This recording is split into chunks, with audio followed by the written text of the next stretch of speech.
தமிழக மக்கள் அனைவருக்கும் எதிரே வணக்கம். அப்பாவை காணோம்னு சொல்லிட்டு நேற்றுக்கு சட்டசபையில் பேசினாங்கல்ல, ஒரு குட்டி கதையை சொல்லி இன்னைக்கு எட்டி பார்க்குற தூரம் வரைக்கும், எனக்கு கண்ணுக்கு எட்டுற தூரம் வரைக்கும் எங்கேயா அந்த அப்பாவை காணோம் அப்படின்னு சொல்லிட்டு விஜய் அவர்கள் வந்து இப்படி அந்த ஸ்டாலின் அவர்களுடைய அந்த மார்க்கபிள் ஆக்ஷன்லாம் பண்ணார்ல.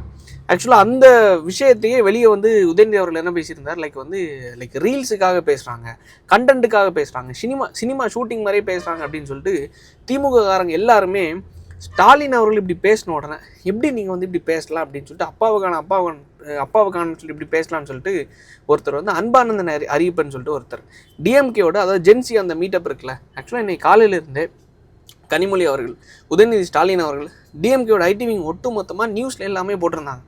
நேற்று நைட்டு கரெக்டாக 12:30 மணிக்கு, அதாவது கிருஷ்ணகிரியில் அன்பானந்தன் அரியப்பன் சொல்லிட்டு ஒருத்தர் இருக்கார். இவர் யாருன்னா நம்மளோட ஃப்ரெண்டு தான். இது மட்டும் நம்மளே பல வாட்டி கிரிட்டிசைஸ் பண்ணியிருக்காப்புல. பட் இருந்தாலும் அரசியலுக்கு அப்பாற்பட்டு நண்பர்கள் தான். ஸோ அப்படி இருக்கிற சுச்சுவேஷனில் என்னென்னா, இவருக்கு வீட்டில் நேற்றுக்கு போலீஸ் போயிருக்காங்க. கிட்டத்தட்ட ஒரு 10-15 போலீஸ் போயிருக்காங்க. போலீஸ் போய் இந்த மாதிரி வந்து கைது பண்ணுறதுக்காக போயிருக்காங்க. அப்போ போகும்போது என்ன சொல்லியிருக்காங்கன்னா, கைது பண்ணுறதுக்கு போனாங்களா இல்லையாங்கிறது வந்து அங்கே ஸ்பாட்டில் என்ன பேசியிருக்காங்கன்னா, என்கொயரிக்காக தான் வந்திருக்கோம் அப்படின்னு சொல்லிட்டு. ஸோ ஒரு என்கொயரிக்காக வந்திருக்கோம்னா, இவங்க வாரண்ட் இவங்க சைடில், அதாவது இவங்க அன்பானந்தன் அரியப்பன் அவருடைய அவங்க தரப்புலேருந்து, அவங்க குடும்ப தரப்புலேருந்து வாரண்ட் கேட்குறாங்க. சரி, கைது பண்ணுறதுக்காக வரீங்கல்ல? இல்லை சார், நாங்கள் என்கொயரிக்கு தான் வரோம் அப்படின்னு சொல்லிட்டு போலீஸ் சொல்கிறாங்க. ஸோ இவங்க சொன்ன பட்சத்தில் என்ன பண்ணுறாங்க, சரி அவர் வீட்டில் எல்லாம் இல்லை, நாளைக்கு வந்து நாங்கள் வந்து ஒத்துழைக்கிறோம் அப்படின்னு சொல்லிட்டு பேசியிருக்காங்க. இன்றைக்கி ஒட்டு மொத்தமாக கனிமொழி அவர்கள், உதயநிதி ஸ்டாலின் அவர்கள், எப்படி நீங்கள் டிஎம்கே ஜென்சி மீட்டப்போ ஒருங்கிணைப்பாளராக இருந்த ஆர்கனைசரை எப்படி நீங்கள் வந்து கைது பண்ணுறதுக்கு வரலாம்? எப்படி நைட்டு அராஜகம் பண்ணுறீங்களா? வீட்டுக்கு வந்து டிவிக்கு ஆட்சி வந்தோடனே இப்படி அராஜகம் பண்ணுறீங்களா அப்படின்னு சொல்லிட்டு ஸ்டேட்மெண்ட்டு, ப்ரெஸ் மீட்ஸ் எல்லாம் கொடுத்துருந்தாங்க. சரி, என்ன தாண்டா இந்த கதைன்னு பார்த்தா, எதுக்காக இவர் அரெஸ்ட் பண்ணுறதுக்காக வந்து போலீஸ் நேற்றுக்கு அவங்க வீட்டுக்கு போயிருந்தாங்கன்னு பார்த்தா வேறு ஒன்றும் கிடையாது. நேற்றுக்கு வந்து அப்பாவை காணோம்னு சொல்லிட்டு பேசினாங்கல்ல, அதே விஷயத்த மிஸ்டர் அன்பானந்தன் அரியப்பன் அவர்கள் ஒரு வீடியோ போட்டிருந்தார், ஒரு ஷார்ட்ஸ். வேணா அந்த ஷார்ட்ஸை வந்து நான் அட்டாச் பண்ணி போடுறேன். இருக்கீங்க? ஹலோ, யார்? சஞ்சயா? ஜெய்சன் சஞ்சயா? ஓ, சிஎம்மோட பையனா? ஓ, பொம்மை முதலமைச்சரோட பையன் ஜெய்சன் சஞ்சய். சொல்லுங்க ஜெய்சன் சஞ்சய், எப்படி இருக்கீங்க? ஓ, ஓகே ஓகே ஓகே. அப்பனை காணுமா? அது நான் என்னங்க பண்ணிட்டோம், அவர் இங்கதான் பனையூர்ல இல்லைன்னா பட்டினமாக்கத்துல இருப்பாரு.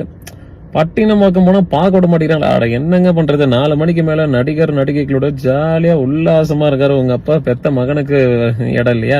சரி, ஓகே, பனையூர்ல போய் பாருங்க. ஓ, பனையூர்லயே வந்துட்டு பாத்தீங்கன்னா வேற நடிகையோட இருக்காங்களா?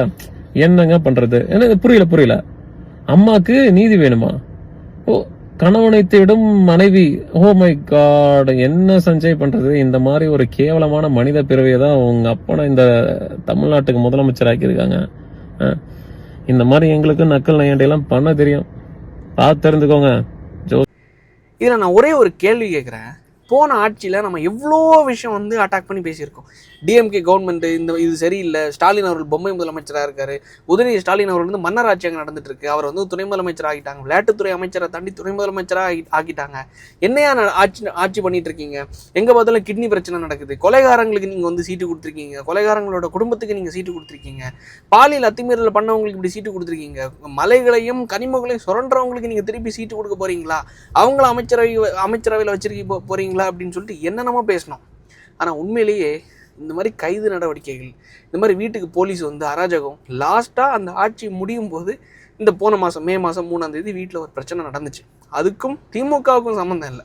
ஆக்சுவலாக அதுக்கு வந்து நாம் தமிழர் கட்சி வந்து நம்ம வீட்டுக்கு அந்த சாட்டை துரைமுருகன் அவர்கள், அவருக்கும் எனக்கும் இடையிலான ஒரு பிரச்சனை.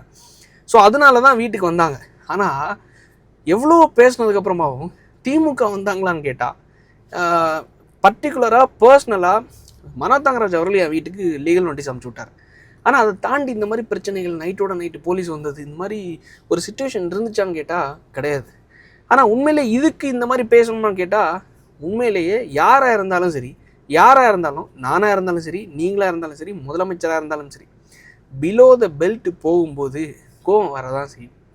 ஆக்சுவலாக நைட்டு போனது தப்பு தான். உண்மையில அதை நான் உண்மையாக கண்டிக்கிறேன். இது போயிருக்கக்கூடாது, முறைப்படி பண்ணியிருக்கலாம். இந்த மாதிரி வந்து நீங்கள் முதலமைச்சரை வந்து தவறாக பேசியிருக்கீங்க அப்படின்னு சொல்லிட்டு முறைப்படி அவருக்கு வந்து வாரண்ட் நோட்டீஸ் பண்ணி இஷ்யூ பண்ணி, அந்த நோட்டீஸ்க்கு அவர் வந்து அவங்களோட என்கொயரிக்கு வந்து அவர் வந்து ஒத்துழைப்பு கொடுத்து திருப்பி உங்களுக்கு ரிமாண்ட் பண்ணிக்கோங்க. இல்லை அவர் நீதிமன்றத்துக்கு போகிறாரா, இல்லை வந்து ஏபி அப்ளை பண்ணுறாரா, அதுங்கிறது அது அவரோட ரைட்ஸ், உரிமை. ஸோ அந்த மாதிரி போயிருக்கணுங்கிறது என்னோட தாழ்மையான வேண்டுகோள்.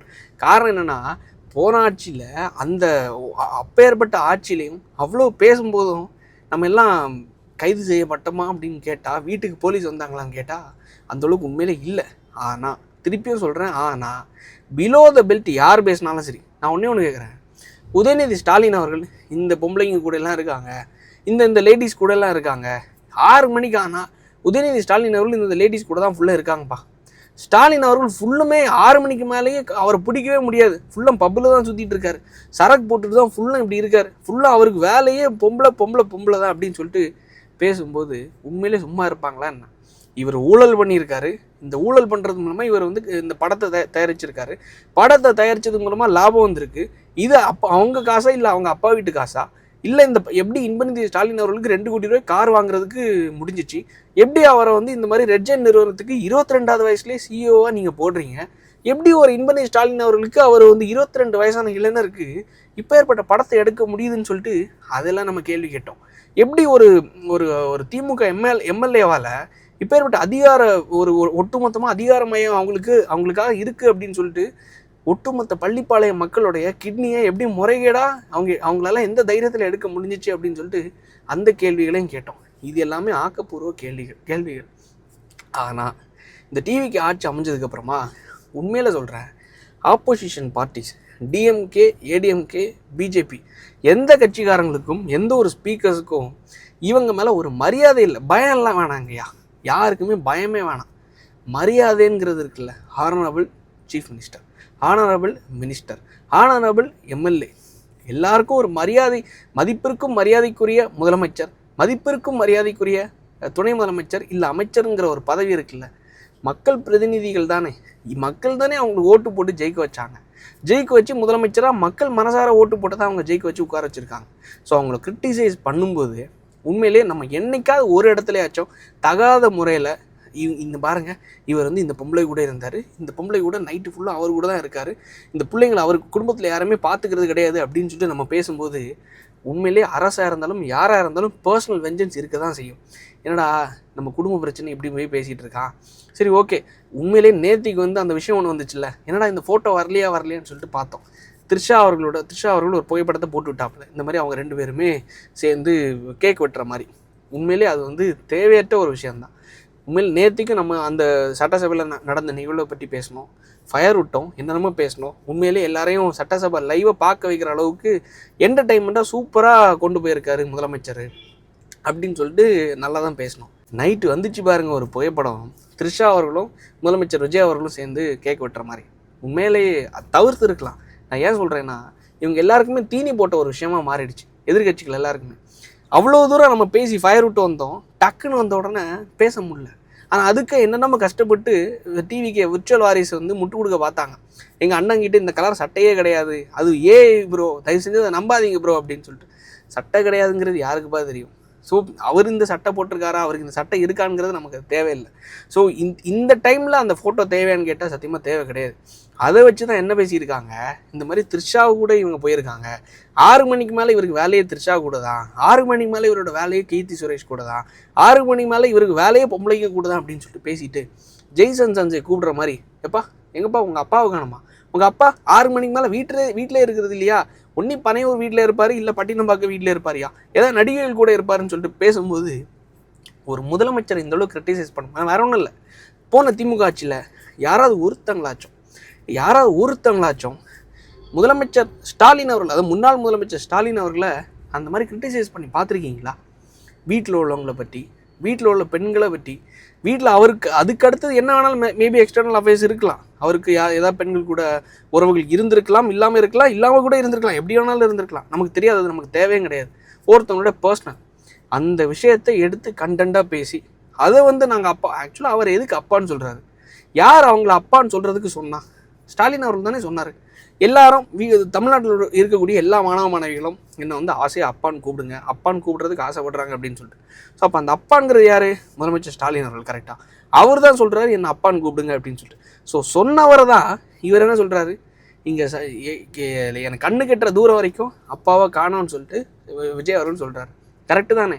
சொன்னது கரெக்டு தானே. அதுக்கு நீங்கள் ஃபேமிலிக்குள்ளே போய் பிலோ த பெல்ட்டாக இந்த பொண்ணு கூட இருக்காங்க 6 மணிக்கு மேலே ஃபுல்லும் நடிகை கூட தான் குடிச்சு மட்டாயிடுறாரு அப்படின்னு பேசும்போது யார் தான் சும்மா இருப்பா? அதாவது எடுத்த ப்ரொசீஜருங்கிறது தப்பு. இந்த மாதிரி முறைப்படி உங்களுக்கு அவங்க மேலே நடவடிக்கை எடுக்கணுமா, நோட்டீஸ் இஷ்யூ பண்ணுங்கள். ஏன்னா இது வந்து லைக் ஒரு டிஃபமேஷன் கேஸ் தான். டிஃபமேஷன் கேஸுங்கிறது ஒரு அவதூறாக பேசிட்டாங்க அப்படின்னு சொல்லிட்டு ஒரு கேஸ் தான். இது சிவில் வழக்கம் கிடையாது, ஒரு கிரிமினல் வழக்கும் கிடையாது, டிஃபமேஷன் வழக்கு. ஸோ டிஃபமேஷன் வழக்குன்னு வரும்போது இந்த மாதிரி நைட்டு போய் ஒரு 10 போலீஸ் போய் அவங்க வீட்டுக்கு முன்னே நின்று இந்த மாதிரி ஒரு அராஜகம் பண்ணணும், லைக் கைது பண்ணி ஆகணும், இல்லை அவர் வெளியே வர சொல்லுங்கள் அப்படின்னு சொல்லும்போது உண்மையிலேயே திமுக ஆட்சியில் இப்படி எங்களுக்கு நடந்துச்சா, பேசினவங்களுக்கு நடந்துச்சான்னு கேட்டால் கிடையாது. இந்த ஆட்சியில் அப்படி நடக்கும்போது நம்ம அவங்களுக்கு தீனி போடுறோம். பாருங்க கண்டென்ட்டு எங்கள் கட்சிக்காரங்களை நீங்கள் வந்து கைது பண்ண வந்திருக்கீங்க, கண்டென்ட்டை எடுத்து பேசுங்க அப்படின்னு சொல்லிட்டு. உண்மையே இது தேவையில்லையான்னு நான் சொல்லலை. பிலோ த பெல்ட்டாக பேசினா கண்டிப்பாக யாரோட பர்சனல் வாழ்க்கையை பற்றி பேசினாலும் நடவடிக்கை எடுத்து தான் ஆகணும்.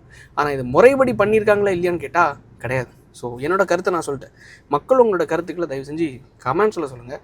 இன்னொரு நல்ல விஷயம் என்னென்னா, நம்ம இதுக்கு முன்னாடி இந்த OHM மொபிலிட்டின்னு சொல்லிட்டு இந்த எலக்ட்ரிக் பஸ்ஸஸ் கிட்டத்தட்ட 620 பஸ்ஸஸ் வந்து திருப்பி வாங்க போகிறாங்க. 1200 கோடி ரூபாயில் பஸ்ஸஸ் எலக்ட்ரிக் பஸ்ஸஸை வாங்க போகிறாங்க.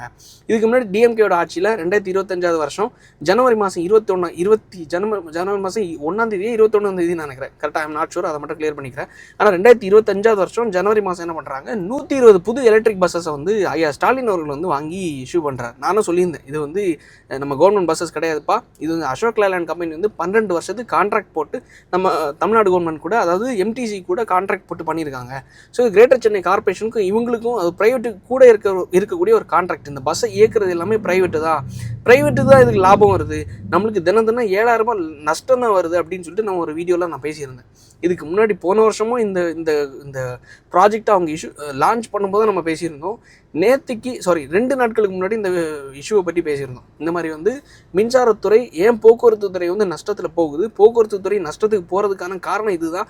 ஒரு நாளைக்கு பஸ்லேருந்து, அதாவது எலக்ட்ரிக் பஸ்லேருந்து வரக்கூடிய வருமானம் எவ்வளோன்னா, டிக்கெட்ஸ் மூலமாக வரக்கூடிய வருமானம் எவ்வளோன்னா 7,000 9,000 ரூபா. ஆனால் இந்த MTC நம்மளோட கிரேட்டர் சென்னை கார்பரேஷன் அந்த ப்ரைவேட் கம்பெனியான அசோக் லேலண்ட் கம்பெனிக்கு எவ்வளோ ரூபா கட்டுறாங்கன்னா, பே பண்ணுறாங்கன்னா 14,000 ரூபாய்.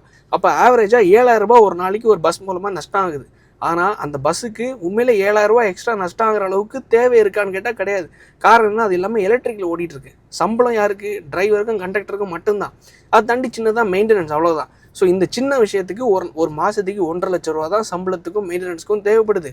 அதை தாண்டி இன்னும் எக்ஸ்ட்ரா 1,50,000 லட்ச ரூபா லாபமாக நம்ம அந்த கம்பெனிக்கு கொடுக்குறோம். ஸோ இது நம்ம கவர்மெண்ட் பண்ணால் லாபகரமாக கொண்டு போகலாம், ஆனால் தனியாருக்கு கொடுக்கும்போது நமக்கு தான் நஷ்டம்னு சொல்லிட்டு பேசியிருந்தோம்ல. அந்த விஷயத்தை எந்த புண்ணியவான்னு பார்த்தாப்புலன்னு தெரில. ஏன்னா எங்கேயுமே அது பேச்சு பொருள் ஆகலை.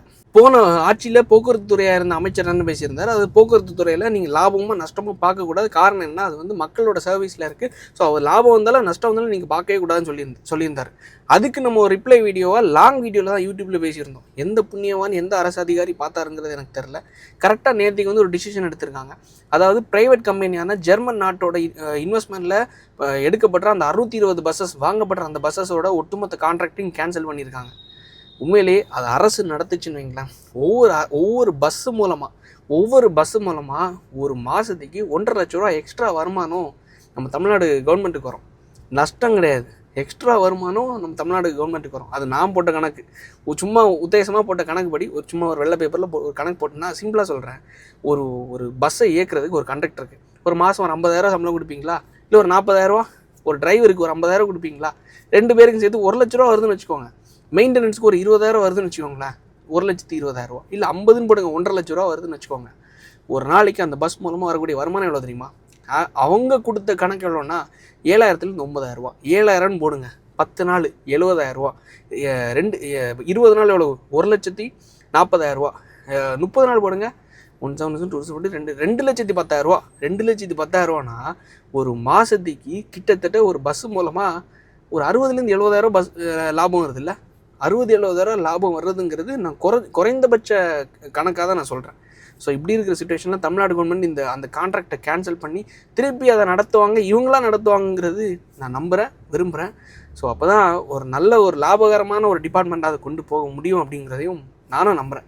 ஸோ மக்கள் உங்களோட கருத்துக்கள் என்னங்கிறதையும் தயவு செஞ்சு கமெண்ட்ஸை சொல்லுங்கள். அதுக்கு அடுத்து இன்னொரு எக்ஸ்க்ளூசிவான ஒரு கண்டென்ட் என்னென்னா, ஒரு நியூஸ் என்னென்னா, நம்ம ஐயா இன்பநிதி அவர்கள் வந்து கூடிய சீக்கிரம் அரசியலில் வர இருக்கிறாரு.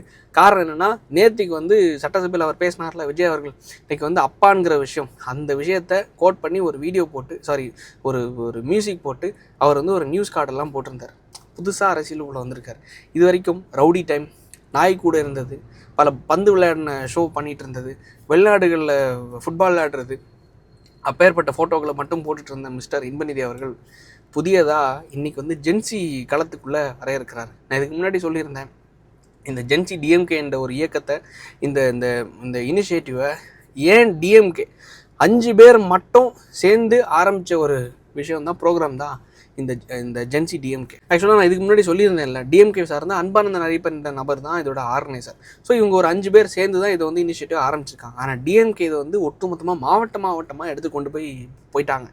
ஏன் போயிட்டாங்கன்னா, அந்த இனிஷியேட்டிவ் ஆரம்பித்து ஓரளவு கொஞ்சம் நல்லா போகுது அப்படின்னு சொல்லிட்டு தெரிஞ்ச உடனே டிஎம்கேட ஒட்டுமொத்த நரேட்டிவ் என்னென்னா, டிஎம்கே ஜென்சி டிஎம்கேவோட செக்ரட்டரி சேர்மன் யாருன்னா இன்பநிதி அவர்கள் சொல்லிட்டு போஸ்டர்ஸ் நிறைய போயிடுச்சு.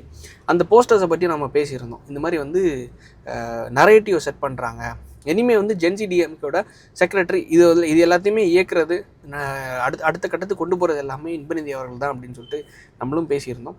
ஸோ அதோட ஒரு பிள்ளையார் சொல்லியாக தலைவர் வந்து முதல்ல ஸ்டேட்டஸை போட்டிருக்காப்புல. பார்க்கலாம் பொறுத்திருந்து, வர்ற காலங்களில் என்னென்ன இது மாதிரி எவ்வளோ யாரெல்லாம் பார்க்க வேண்டியது இருக்கோ, என்னென்ன விஷயங்களை பார்க்க வேண்டியது இருக்கோ அப்படின்னு சொல்லிட்டு தொடர்ந்து பேசுவோம். நாளைக்கு பேசுவோம். நல்லது நினைப்போம், நல்லது நடக்கட்டும். நன்றி, வணக்கம்.